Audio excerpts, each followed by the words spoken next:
Jadi puasanya udah bagus kadang, tapi kan kadang kita yang terkenal buka puasa itu gorengan. Gorengan sama takjil ya dok ya Sama biasanya takjil. ya. Nah itu kan sifatnya tinggi gula dan tinggi lemak. Benar dok. Padahal harusnya kalau puasa itu memperbaiki kadar gulanya sama lemaknya. Puasa nih dari subuh misalnya jam 4 sampai jam 5 terus buka jam 6 terus udah bagus nih kondisi tubuhnya, terus dibukanya pakai yang berat lagi kan lagi ya, jadi dok, ya? sebenarnya percuma gitu. Jadi salah satunya kalau misalnya mau aknenya membaik selama puasa, jadi puasanya sudah bagus dijalankan, nanti bukanya harus diperbaiki nih kalau bisa.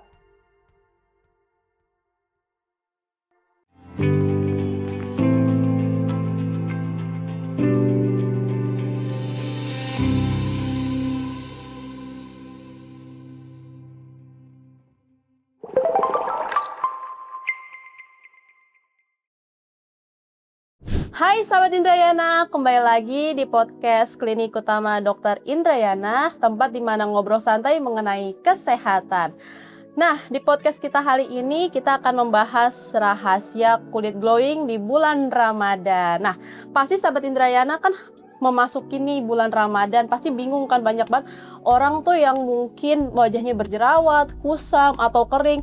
Nah, gimana sih cara merawat kulit kita agar tetap glowing di bulan Ramadan? Nah, untuk menjawab pertanyaan tersebut, rahasia dan triknya apa nih? Kita sudah berdatangan dokter spesialis kulit dan kelamin di Klinik Utama Dr. Indrayana. Halo dokter. Halo Kak Tasya. Halo sahabat Boleh Indrayana. disapa-sapa dulu nih dokter, boleh diperkenalkan juga nih dokter kepada sahabat Indrayana. Ya, halo sahabat Indrajana. Saya Dr. Aditya Indra Pratama, spesialis dermatologi, venerologi, dan estetika. Sekarang berpraktek di Klinik Indrajana. Oke, nah dok, ngomong-ngomongin rahasia kulit glowing nih dok, kan banyak banget perempuan yang suka ya dok, ya pengen tahu nih rahasianya apa sih supaya kulit nggak kering. Kenapa sih dok saat puasa kita tuh kulitnya sering kering dan kusam nih dok? Merasa kering dan kusam. Iya ya. benar Jadi dokter. Kadang kalau bulan puasa nih ya, kita kan mengalami perubahan ritme hidup ya. Dari yang biasanya kita di pagi hari, siang hari dapat mengkonsumsi air, itu secara bebas kan kita puasa ya, tidak konsumsi air berarti. Dan waktu malam, biar biasanya kita bisa beristirahat, itu kan kita harus mempersiapkan untuk ibadah misalnya ya, dan sekarang mempersiapkan juga untuk misalnya persiapan puasanya gitu, harus sahur gitu ya. Perubahan ritme ini yang terkadang merubah waktu istirahat kita, dimana kan kita kulit itu kan merupakan bagian organ tubuh ya, dok, yang terbesar dan membuat dia itu ada siklusnya. Jadi harus siklus dengan baik agar kulitnya kelihatan bagus gitu ya performanya. Tapi mungkin karena lagi puasa nih, riwayat tidurnya jadi terganggu gitu ya, jadi kualitas istirahatnya berkurang. Selain itu kan konsumsi cairan juga kadang menjadi, karena dibatasi dalam waktu tertentu ya, tidak bisa minum tiap sepanjang hari. Jadi konsumsi cairannya juga berkurang, yang itu yang kadang menjadi masalah. Nah, tapi sebenarnya nih salah satu tipsnya juga terkait dengan menjaga kelembapan kulit itu, ternyata walaupun memang konsumsi cairan itu penting untuk menjaga kulit tetap lembab, sebenarnya penggunaan pelembab itu juga salah satu faktor yang bisa membantu juga nih selama puasa. Jadi kalau kita tidak bisa mengandalkan dari yang kita minum, baik kalau kita merasa kulit kita kering, salah satu opsinya adalah kita menggunakan pelembab. Baik, saya mau pakai pelembab di kulit ataupun di bibir gitu, yang supaya menjaga agar tetap walaupun kita beribadah puasa gitu, menahan lapar dan haus, kita juga tetap kelihatan tetap fresh gitu. Fresh ya dok ya. Jadi nggak hanya menekan dalam, kita juga bisa membahas. Bener dok, kalau misalnya wajahnya nih dok udah berjerawat gitu dok, gimana tuh dok? Jerawat ya.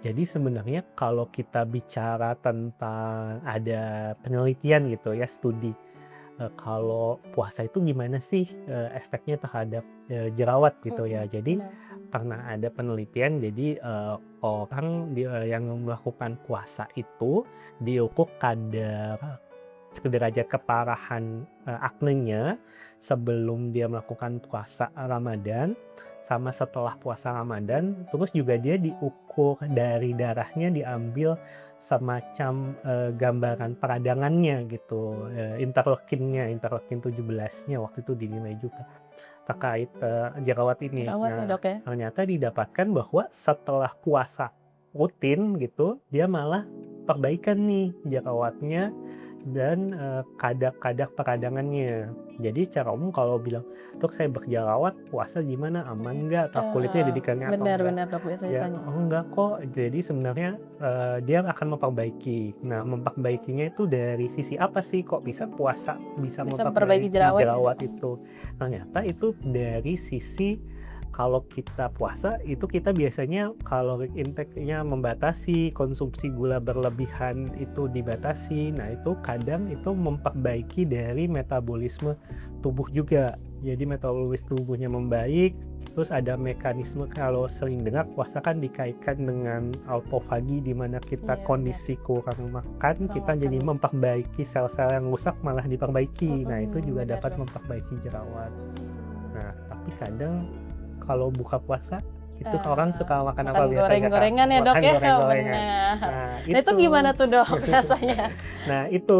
Jadi puasanya udah bagus kadang, tapi kan kadang kita yang terkenal buka puasa tuh Iya, gorengan gorengan sama takjil ya, Dok, ya, sama biasanya takjil. ya? Nah, itu kan sifatnya tinggi gula dan tinggi lemak. Benar, Dok. Nah, padahal harusnya kalau puasa itu memperbaiki kadar gulanya sama lemaknya. Puasa nih dari subuh misalnya jam 4 sampai jam 5, terus buka jam 6, terus udah bagus nih kondisi tubuhnya, terus dibukanya pakai yang berat lagi Berat-berat kan lagi ya, Dok, jadi ya? sebenarnya percuma gitu. Benar, Jadi Dok. salah satunya kalau misalnya mau aknenya membaik selama puasa, jadi puasanya sudah bagus dijalankan, nanti bukanya harus diperbaiki nih kalau bisa menjaga diri agar tidak mengkonsumsi yang makanan tinggi gula dan tinggi lemak agar puasanya bermanfaat buat aknenya. Baik, Dok. Nah, Dok, biasanya nih, Dok, makanan apa sih, Dok, yang dikonsumsi saat sahur nih, Dok? Dokter rekomendasinya apa nih untuk sahabat Indrayana? Kalau untuk kondisi kulit, yang pasti kan kita harus konsumsi cairannya cukup. Kalau secara gampang kan kita butuh 2 liter per hari. Jadi biasanya dibagi minumnya pas sahur 2 gelas 600 ml, pas buat 600, terus sisanya pas malam 2 gelas lagi 600, 1,8 liter lah itu nanti cukup.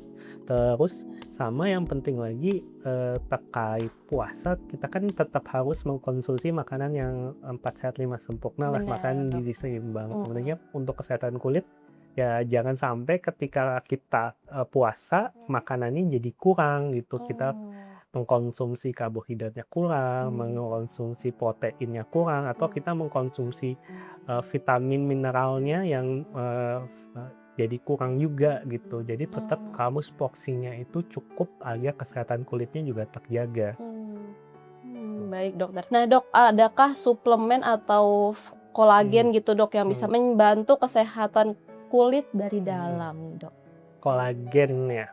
Sebenarnya pada dasarnya kolagen itu kan protein ya. Kalau misalnya teman-teman sahabat Indrayana sudah bisa mengkonsumsi protein secara baik gitu ya, secara cukup, sebenarnya nggak masalah sih sesuai dengan kebutuhan harian. Nggak masalah ya, Dok, ya? Kalau Kayak misal suplemen-suplemen gitu juga ya, Dok? suplemen sebenarnya kan suplemen sifatnya tambahan. Jadi kalau dikonsumsi misalnya yang pada dasarnya sahabat Indrayana harus memenuhi kebutuhan makanannya dulu nih. Kalau misalnya kebutuhan makanannya tidak kurang gitu, kemudian baru bisa mengkonsumsi suplemen. Kalau suplemen mau minum kolagen sebenarnya ya intinya diperbaiki dulu makannya gitu, proteinnya cukup. Cukup ya, Dok, ya, yang paling penting ya, Dok, ya. Nah, Dok, kalau misalnya selain tadi makan makanan yang bergizi gitu, Dok, ada nggak sih, Dok, treatment yang direkomendasi nih untuk bulan puasa? Apa boleh nggak sih, Dok, kita treatment gitu di saat bulan puasa? Takut Iya, biasanya. susah. Bener, Dok. Boleh nggak sih, Dok, sebenarnya? Nah, ini juga lucu nih. Jadi ada penelitian penggunaan obat-obat treatment lah ya, yang biasa di bidang kulit itu kan suka menggunakan ada yang namanya asam retinoin. Nah, itu diujikan nih pada tikus yang dikondisikan puasa. pada tikus yang dikondisikan puasa diberikan puasa nggak puasa diberikan terapi menggunakan krim gitu. Nah dari hasil studinya itu perbaikannya malah lebih baik pada tikus yang dikondisikan puasa. Jadi katanya mekanisme yang tadi kita udah sempat bahas bahwa kalau kondisi puasa dia kaloric intake-nya dibatasi, terjadi autofagi, penurunan stres oksidatif gitu ya. Itu juga akan membantu dari kerja obatnya itu. Jadi sinergislah puasa ini dengan perawatan kulit sebenarnya. Nah, tapi kan itu studinya baru pada hewan ya buat itunya. Tapi kan itu bisa menjadi landasan juga. Benar, tapi kalau kita lihat penelitian yang udah itu yang terkait perbaikan dari puasa terhadap kondisi kulit seperti akne, ya sepertinya malah itu jadi puasa itu jadi salah satu pendukung nih kalau teman-teman lagi ingin treatment gitu sebenarnya. Tapi treatmentnya juga harus dilihat ya, harus dikonsultasikan ke dokter karena kan treatment tuh banyak ada treatment yang minim downtime-nya tinggi gitu. Harus pada kondisi puasa kan juga kita sebenarnya harus fokus ibadah juga gitu kan, kita harus memilih yang pada akhirnya sesuai dengan kondisi kulitnya katanya itu. Tapi ya cara itu kalau kita lihat sebenarnya puasa bukan menjadi khawatir nih takut nih puasa nanti jadinya treatment gak bisa jadinya treatment jelek, ya dok ya. enggak sih, enggak masalah gitu. Biasanya apa sih dok treatmentnya itu dok kalau saat bulan puasa kayak gini yang bagus itu apa gitu? Sebenarnya kalau untuk treatment kan kita pasti akan sesuai dengan keluhan dari pasiennya ya, kira-kira pasiennya keluhannya apa gitu, apakah ingin memperbaiki tekstur kulit gitu kan. Kalau untuk memperbaiki tekstur kulit kita bisa ada peeling gitu, bisa dilakukan atau menggunakan laser gitu ya. Tapi tadi pada intinya adalah bulan puasa itu tidak mengganggu proses regenerasi kulit. Sebenarnya dia malah membantu sinergis dalam memperbaiki beberapa kondisi kulit. Tapi ada catatan juga Kak, jadi ada penelitian juga pada kondisi kalorinya. Kan kalau puasa kita kalorinya berkurang ya. Benar. Ya itu kan pada beberapa penelitian ada yang menyebutkan bisa mengganggu dalam proses penyembuhan luka. Nah, ini kan berarti kita harus hati-hati ya. Kita harus ambil di middle ground nih kalau cari treatment. Jadi harus treatment yang cukup untuk mengatasi kondisinya pasien atau sahabat Indrajana, tapi jangan yang terlalu berat juga. Jadi harus middle ground. Jadi tetap harus konsultasi juga ya ke dokter ya. Konsultasi dulu kondisinya seperti apa sehingga dokternya bisa memilihkan treatment yang tepat untuk kondisinya, jangan terlalu over juga tapi yang efektif buat pasien. Nah dok, selain treatment nih dok, kayak skincare gitu membantu nggak sih dok biasanya untuk di rumah nih? Untuk di rumah ya, kalau di rumah ya tadi karena kita nggak bisa ngandalin dari dalam untuk menjaga hidrasi kulit. Hidrasi itu kelembapan kulit selama puasa, karena kan kita pasti cenderung kurang ya. Nah itu kita bisa perbaiki dengan menggunakan pelembab biasanya. Kalau misalnya sahabat Indrajana merasa kulitnya merasa lebih kering, itu bisa lebih sering mengoleskan lotion atau pelembab di bagian yang terasa kering kulitnya, karena kondisi kulit kering yang tidak terawat dengan baik itu dapat mencetuskan misalnya timbul iritasi, eksim, itu perawatan. Jadi karena kita sedang tidak bisa merawat dengan mengkonsumsi cairan dari mulut gitu ya, berarti kita harus menggunakan yang dari luar ya dok ya. Baik dokter. Nah dok, biasanya step-step skincare apa sih dok? Boleh nggak nih dok dikasih tahu nih ke sahabat Indrayana? Yang basic aja nih dok, buat sahabat Indrayana nih. Intinya untuk kondisi kulit pasti kita kan pulang nih misalnya dari kerjaan, dari kantor kan kita pasti harus terutama untuk bagian muka ya kita bersihkan gitu ya. Kalau disarankan menggunakan sabun yang sesuai dengan tipe kulitnya. Misalnya kalau kulitnya lagi iritasi itu pakai gentle cleanser, atau kalau misalnya lagi berjerawat disesuaikan dengan sabun yang berjerawat. Nah kemudian setelah dibersihkan itu bisa juga menggunakan prep skin-nya menggunakan toner gitu ya. Jadi untuk misalnya kan itu untuk mengkondisikan kulitnya untuk melakukan treatment selanjutnya, biasanya menggunakan tim toner gitu ya. Setelah di cleanser pakai toner, nah itu boleh. Nanti penggunaan pelembab atau obatnya itu nanti disesuaikan dengan kondisi kulitnya masing-masing. Kalau misalnya ada kondisi flek-flek berarti menggunakan terapi yang misalnya untuk mengatasi flek-fleknya. Kalau jerawat berarti obat-obatan untuk jerawatnya. Secara basicnya adalah membersihkan kulitnya harus teratur, ya, Dok, ya? pokoknya pulang bersihin, nanti pagi besoknya dibersihin, terus menyiapkan kulitnya buat menggunakan bahan-bahan aktifnya. Setelah itu bahan-bahan aktifnya biasanya disesuaikan dengan kondisi kulitnya masing-masing. Kalau Gitu. kakak masalahnya apa kak? Aduh, kalau saya sih basic-basic aja deh, Dok. Aduh, yang biasa-biasa aja, Dok. Nah, Dok, kalau misalnya sunscreen nih, Dok, kan biasanya orang juga suka bertanya, biasanya sunscreen itu penting nggak sih, Dok? Kalau paling kalau bulan puasa kayak gini nih. Bulan puasa ya, pada prinsipnya sunscreen itu kita di negara tropis ya, wajibnya sih kalau saya wajib. Nah, wajibnya itu gunakan ya 10-15 menit sebelum keluar ruangan. Dan seperti yang kita tahu mungkin udah pasti ya menggunakannya 2 ruas jari untuk satu muka gitu buat leher, nanti tambahin 2 ruas lagi di leher. Nah, sebenarnya kata Syah mau pakai merek apapun saya selalu bebas, pasiennya mau nyaman yang mana. Tapi saat ini kan beredar di pasaran itu, kalau saya sih menyarankan SPF-nya ya yang di atas 30. Oh, di atas 30 terus ya, Dok? PA-nya yang plus 4. Oh, yang plus 4 ya, minimal ya. Jadi kan kalau untuk SPF itu yang perlindungan terhadap UVB, PA plus-plusnya itu yang perlindungan terhadap UVA. Jadi kadang itu yang harus sahabat Indrajana perhatikan. Mau untuk mereknya, formulasinya itu bisa sesuai dengan sahabat Indrajana mana yang paling nyaman digunakan. Nah kan yang penting dari sunscreen itu tabir surya bukan harganya berapa, tapi seberapa sering sahabat Indrajana bisa menggunakannya gitu kan. Di-apply lagi, soalnya kan nggak pagi pakai terus nanti luntur kena air wudhu misalnya, itu harus di-apply lagi. Jadi harus yang sesuai. Nah, Dok, kalau misalnya kayak peeling gitu, Dok, kan lagi banyak tuh yang pakai peeling serum tuh, Dok. Itu gimana tuh, Dok? Bahaya gak sih, Dok? Biasanya berapa hari, bahkan seminggu tuh berapa kali nih, Dok, kalau untuk peeling serum? Peeling serum ya, sebenarnya kalau dilakukan peeling kan kita itu harus melihat kondisi kulitnya. Pasti kondisi kulitnya itu membutuhkan, kan peeling banyak jenisnya. Itu peelingnya yang bisa untuk pasien ini yang mana. Terus kekuatan peelingnya itu kan juga ada yang ringan, sedang, sampai yang dalam. Biasanya itu tergantung konsentrasinya. Nah, kalau sahabat Indrajana kepikiran untuk melakukan sendiri kan kadang kita nggak tahu ya, orang awam seberapa kuat nih peeling yang digunakan, dan kondisi kulitnya sebenarnya membutuhkannya itu yang kondisi apa gitu. Jadi kalau misalnya belum pernah ada pengalaman tentang itu ya sebenarnya konsultasi ya, Dok, lebih penting ya, jadi tahu ya, Dok, ya. Karena ya itu.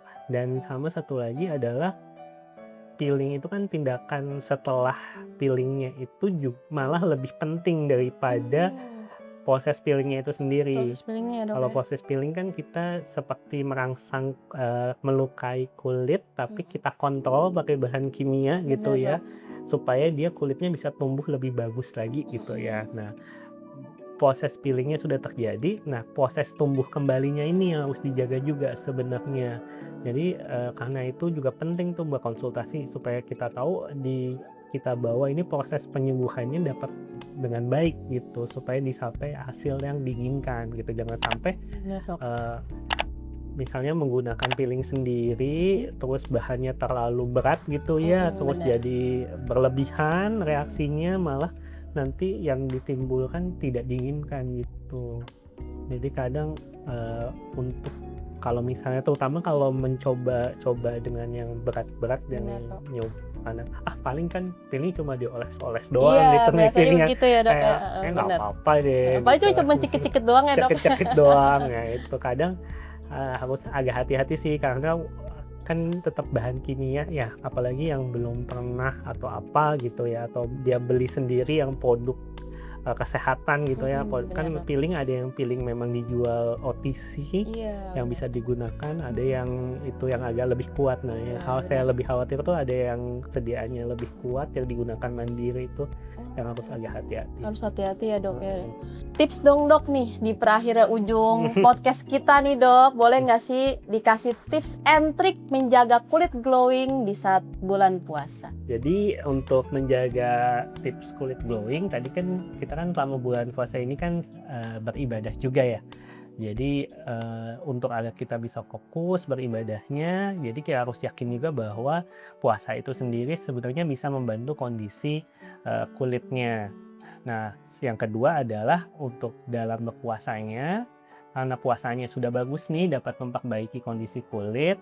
Nah, kita harus mendukung dengan tadi untuk di proses sahur sama bukanya kita mengkonsumsi makanan yang bergizi seimbang, di mana kita juga menghindari tuh makanan-makanan yang terlalu tinggi gula atau terlalu tinggi lemak, karena itu akan mengganggu proses yang sebenarnya diperbaiki saat puasa seperti itu. Nah, jangan lupa saat buka dan sahur juga mengkonsumsi selain karbohidrat, protein, dan sayur, buah itu untuk menjaga komposisi makanannya seimbang buat porsinya. Nah, jika ingin melakukan treatment nih, kalau bisa harus treatmentnya itu dikonsultasikan terlebih dahulu. Jangan sampai melakukan treatment sendiri. Tadi kan kabar bahas juga dengan Kak Tasya kan ada treatment ya, kalau bisa treatment ada concern kulit atau permasalahan kulit ya dikonsultasikan tetap dengan dokter spesialis kulit dan kelamin agar treatment yang dipilih itu bisa sesuai dengan kondisi yang di saat puasa ini. Gitu.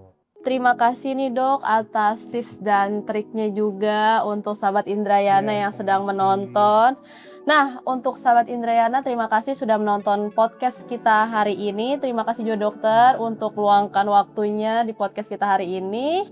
Sampai berjumpa di episode selanjutnya. Jangan lupa like, komen, dan subscribe podcast kita hari ini. Dan semoga juga podcast kita hari ini dapat bermanfaat bagi sahabat Indrayana yang mungkin lagi menjalani ibadah puasa. Dan saya dan Dr. Adit juga mau mengucapkan selamat berpuasa untuk sahabat Indrayana.